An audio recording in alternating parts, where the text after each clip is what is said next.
As the New York Islanders GM search continues, one of the big questions that needs to be answered is rebuild versus retool.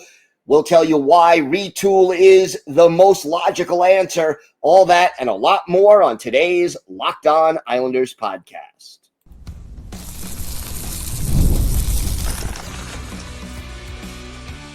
Your Locked On Islanders, your daily podcast on the New York Islanders.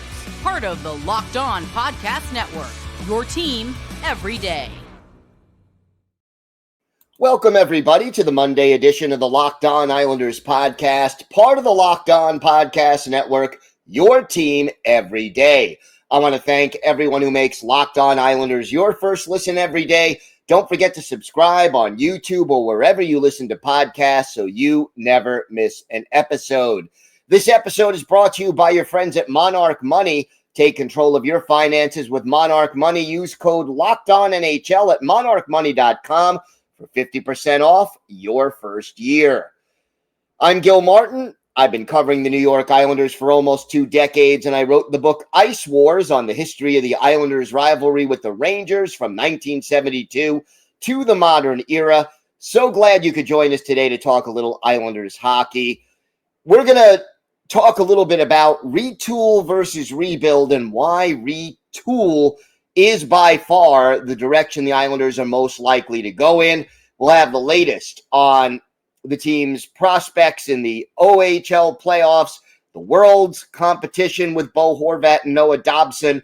Plus, we continue our player-by-player review of the Islanders season and a look ahead to how these players will do next year with Bo Horvat. So lots to discuss on the show. Retool versus rebuild. It's a question that the new GM of the New York Islanders definitely has to answer, and it's a question that's on the minds of a lot of fans, including John from Smithtown. He says, you talk about rebuild versus retool. Now, if the rebuild takes 4, 5, or 6 years, do we keep Barzal and or Horvat and waste their prime or trade them for prospects and picks? I'm not for it, but the reality of it is we will not be competitive for a bit. It might be better to plan for the future and trade them and get rid of that so we could focus on the future. John, first of all, thank you for the question. And I think it's a question that a lot of Islander fans have been asking. And look, you go down this roster and you realize that if the Islanders are going to do a rebuild, and rebuilds generally, in my mind, you're talking 5 years, give or take. You look at the San Jose Sharks, the Chicago Blackhawks. These are teams that literally stripped it all down, and I'm not going to say they tanked as in they tried to lose games, but they put together rosters that they knew were likely to lose a lot of games in order to get top talent in the draft. And look, there's no guarantee because of the lottery. We saw it, Islander fans, this year. The Islanders finished with the 10th worst record in the league.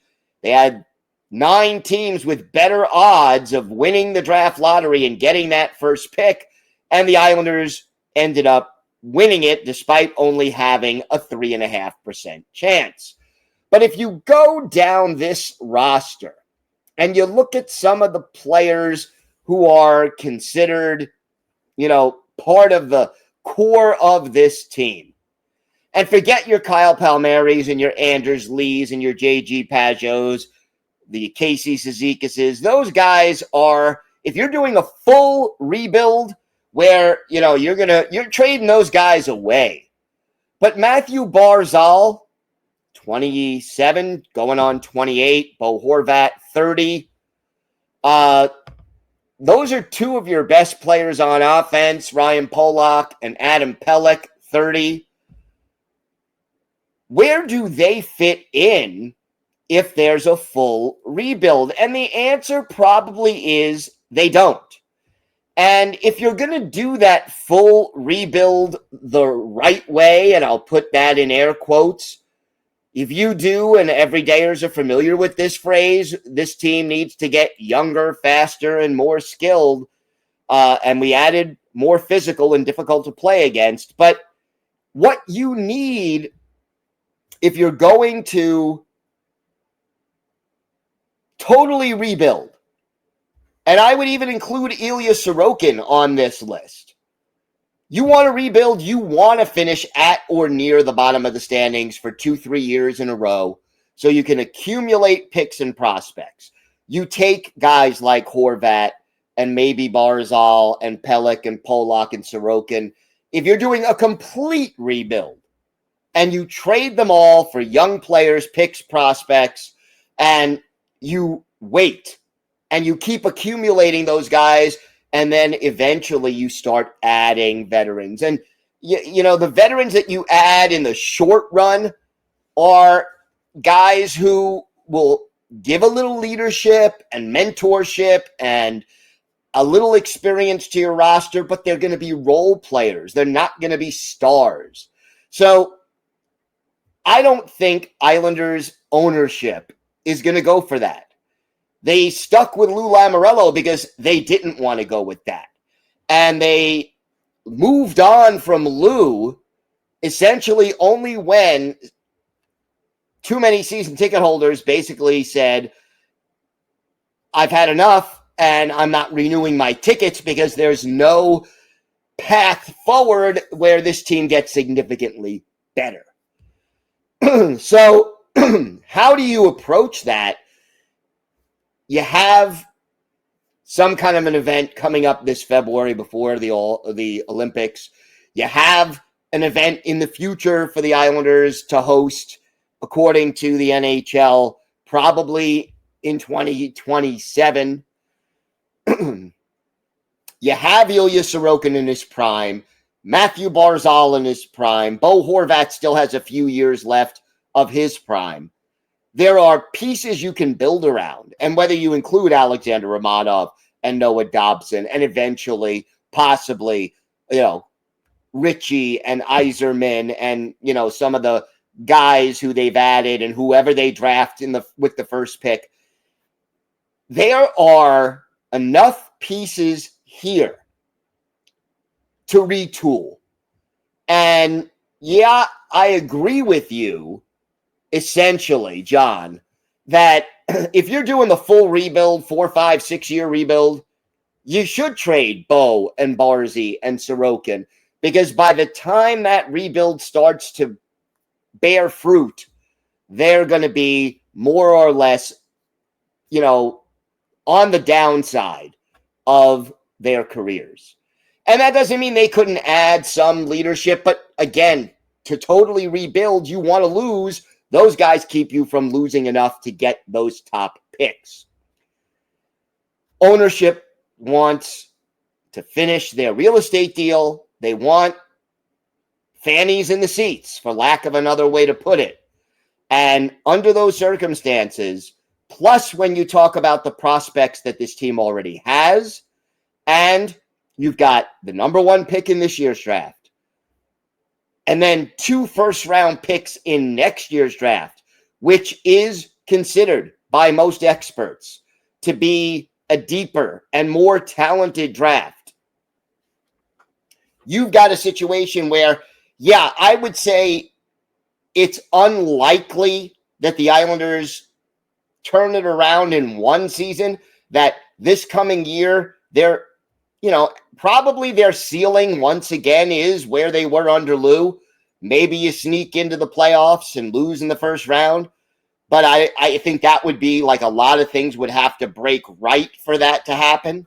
But when you add up all the prospects and all the talent that's on the roster already, if you make the right tweaks and maybe get a little lucky, let's say you add a Matthew Schaefer and a Cal Ritchie and a Cole Yzerman in a couple of years, and 2 first-round picks who will be ready in, let's say 3 years from now, 2 first-round picks in 2026.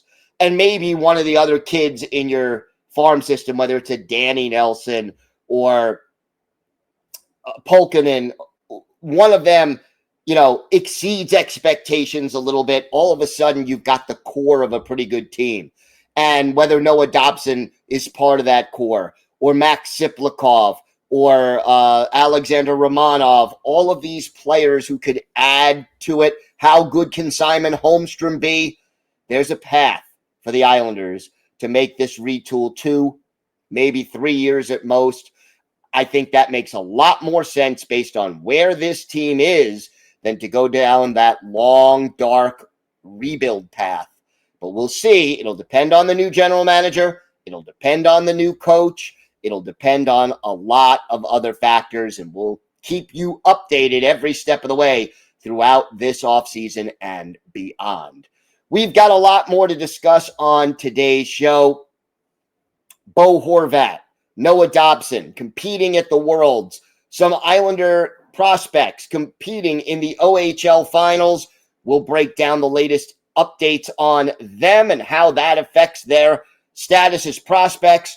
We'll talk about Bo Horvat's season, and for our Islanders' birthday of the day, a Swedish forward who was with the team in the mid to late 90s. Let's see if you can guess who that is. All that coming up on today's Locked On Islanders podcast. Today's episode is brought to you by Monarch Money. Ever check your bank account and wonder where did all my money go? Between dining out, online shopping, and entertainment, it's easy to lose track. That's where Monarch Money comes in. Your personal CFO, giving you full visibility and control over your finances. Monarch Money isn't just a budgeting app. It's a complete financial command center. You can track all of your accounts, investments, and spending in one place so you stop just managing your money and start building wealth. When I started using Monarch, I realized just how much I was spending on food delivery. Now I budget smarter and save more. Instead of juggling multiple apps, you can use Monarch to check your finances, track spending, and even plan long-term goals. So take control of your finances with Monarch Money. Use code LOCKEDONNHL at monarchmoney.com for 50% off your first year. That's monarchmoney.com, code LOCKEDONNHL for half off your first year.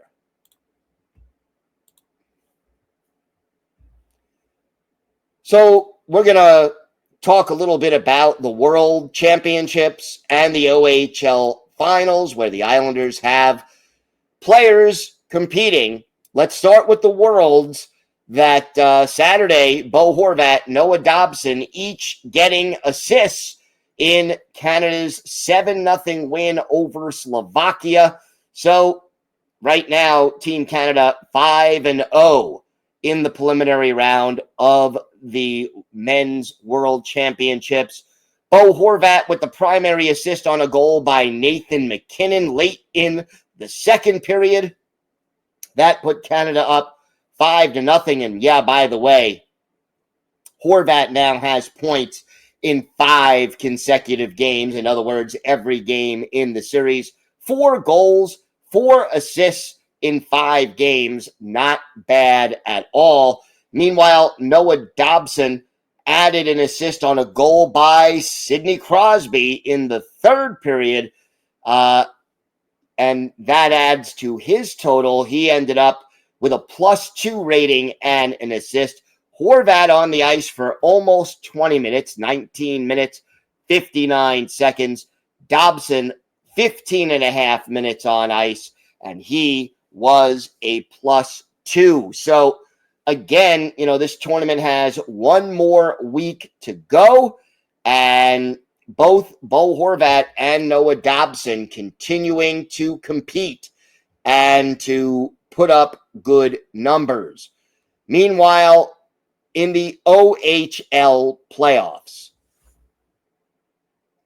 Callum Ritchie, done. The Oshawa Generals knocked out by the London Knights and Jesse Nurmi. So the London Knights go on to the Memorial Cup final, but no more junior eligibility now for Ritchie. Nurmi, by the way, had 9 goals and 22 assists in 58 regular season games. He now has 3 goals and 8 points in 17 playoff games. He advances. Richie, by the way, in 21 playoff games after a little bit of a sluggish start, he ends up with 9 goals and 25 points in those 21 playoff games. Both of these players are 20 years old. Richie probably going to be with the big club come the fall. He'll certainly have every opportunity to fill that gap left by the departure of Brock Nelson via free agency. And Nermi probably more likely to be headed to Bridgeport, but it will be very, very interesting to see, again, how these players develop. You know, Nermi, a left wing, 6 feet, 180 pounds, 4th round pick by the Isles in 2023. Productive for London, but not outstanding offensively.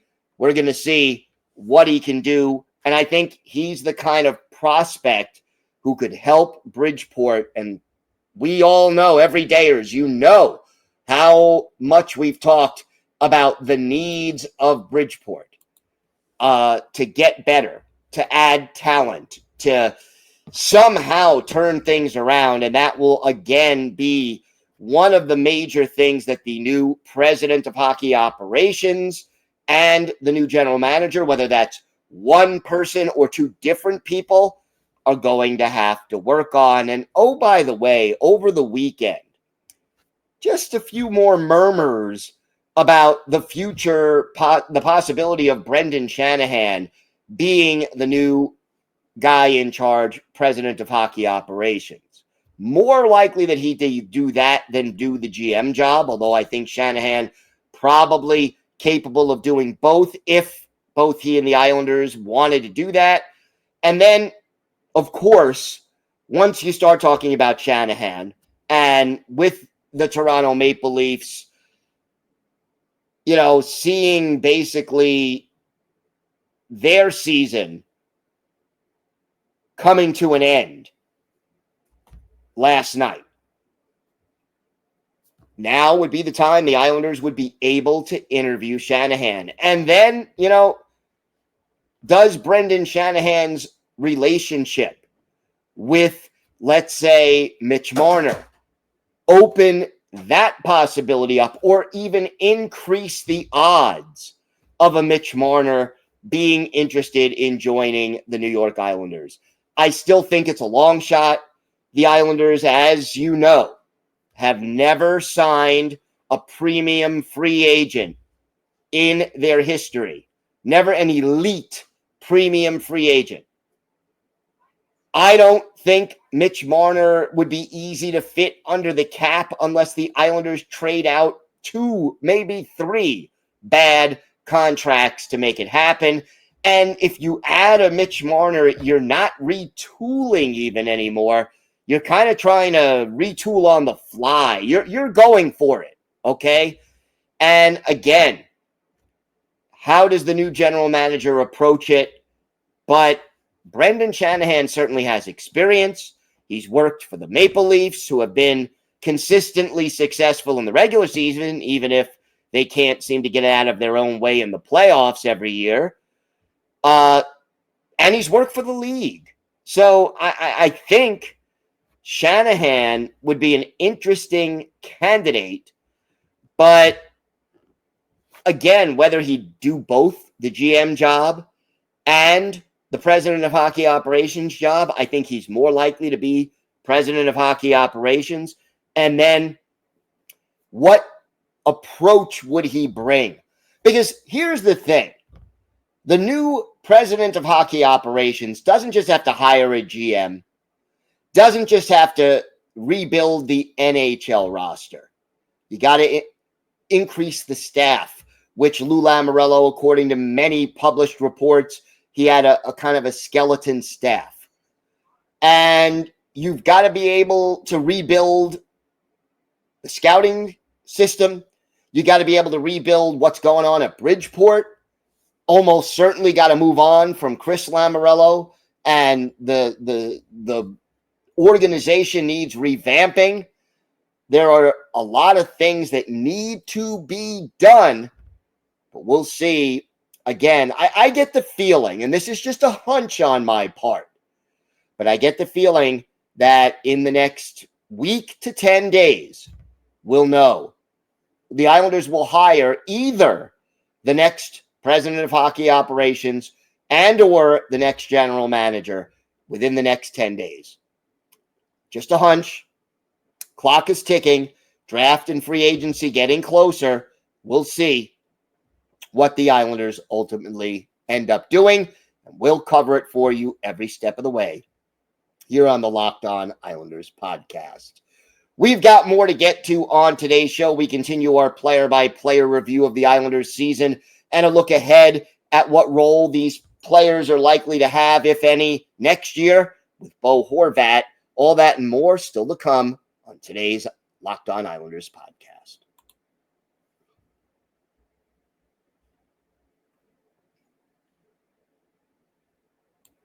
Bo Horvat had an interesting season. By all accounts, his numbers were down from a year ago. He scored in the same number of games, 81. He scored 5 fewer goals, 6 fewer assists, 11 fewer points. His plus minus fell from a -1 to a -4. His power play goals went down from 10 to 3. His power play assists went down from 8 to 4. Clearly, just the numbers weren't quite there.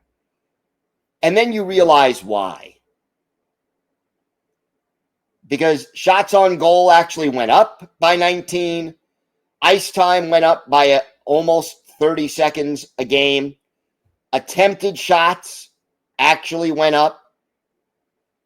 Everything kind of, the missing ingredient was Mathew Barzal, who only played 30 games. So Bo Horvat is without the guy who got him the puck most. And Noah Dobson didn't have as good a year. And injuries hit the blue line. And Anthony Duclair, who was supposed to be the third guy on that top line, lasted 5 games before he was injured, wasn't the same after he came back. So, I would even venture to say that 28 goals this year by Bo Horvat might be more impressive than 33 goals in 2023-2024. And Horvat is a leader on this team. He wears the A for a reason. He gives you solid performances. Is he a superstar? No. On an elite team, you put Bo Horvat on the Dallas Stars or the Edmonton Oilers or the Florida Panthers. He's a second-line guy on most elite teams. On the Islanders, he's unquestionably a first-line guy because the Islanders don't have the top-line talent that those contending teams have, and they don't have the depth that those contending teams have. But Bo Horvat, more often than not, he's giving you an honest day's effort, and he's giving you what he's got, and it's good. It's very good at times. I would give Bo Horvat a B+ grade for this season. Again, keeping in mind that it's partially due to the fact that he did not have the help that he had the year before. So his numbers fell off slightly, but I don't think his play overall fell off significantly. And I give a lot of credit to Bo Horvat for his consistency and for keeping an even keel during this season when most of the team was kind of falling apart and getting injured around him. Looking ahead, barring a big surprise in free agency or via trade, I kind of see Bo Horvat in that same role, first line center, alternate captain. If Anders Lee leaves or gets injured, I could see Horvat being a captain candidate. He certainly was. He did wear the C in Vancouver. He's certainly capable of wearing it for the Islanders if that position does open up. I see him being probably reunited with Mathew Barzal. Whether or not Anthony Duclair is back and how he fits in, all remains to be seen.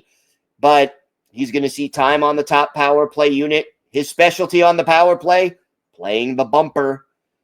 I think we get another solid season coming up from Bo Horvat. And we'll see, if there is a coaching change, maybe the coaching change benefits Bo in other ways. Maybe it hinders him. We don't know that. Still remains to be seen, but he seems to have flourished under Patrick Roy, and we'll see if he can continue to do that. All right, time now for our Islanders birthday of the day. This one was a tough one, but today is the 52nd birthday of former Islanders center Andreas Johansson. The Falun, Sweden native, 6'2", 209, a 7th-round pick of the Islanders back in 1991, came to North America in 1995-96, played 3 games with the Islanders that year. The following year, played another 15 games before being traded to the Penguins. He later played for Pittsburgh, Ottawa, Tampa Bay, Calgary, the Rangers, the Predators, and then headed back to Europe to finish out his career.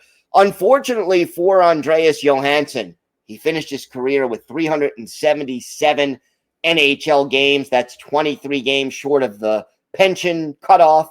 81 goals, 169 points, 190 penalty minutes. Add 9 playoff games, none of those with the Islanders, but he did not record a point. One of his better games as an Islander, we go back to the Fisherman days, October 9th, 1996. Islanders visiting the Ottawa Senators up in Ottawa. Eric Fichaud, the goalie for the Islanders. Damian Rhodes is the goalie for Ottawa. And in this game, our Islanders' birthday of the day, Andreas Johansson, scores on the power play in the early part of the third period to give the Islanders a 3-1 lead, but they couldn't hold it.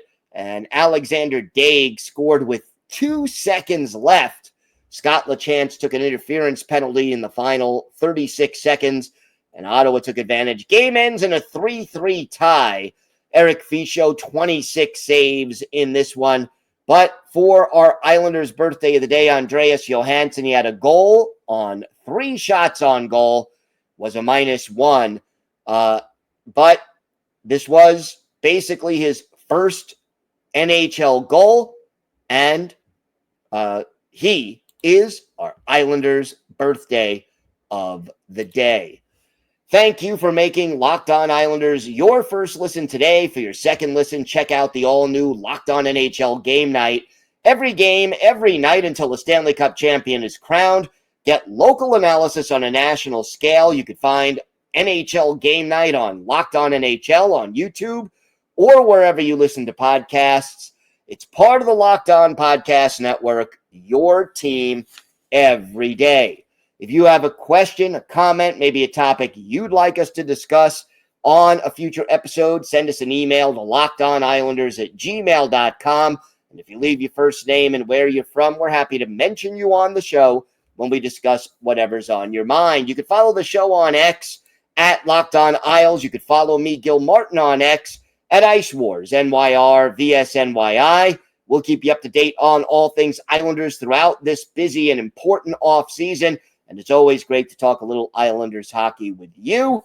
Everydayers, we are back tomorrow. We'll continue our player-by-player look at the Islanders with Kyle McLean. And we will, again, give you the latest news on the Islanders' search for a new GM and president of hockey operations. So make sure you stay with us And of course, we'll have videos breaking as soon as news breaks, if and when that happens.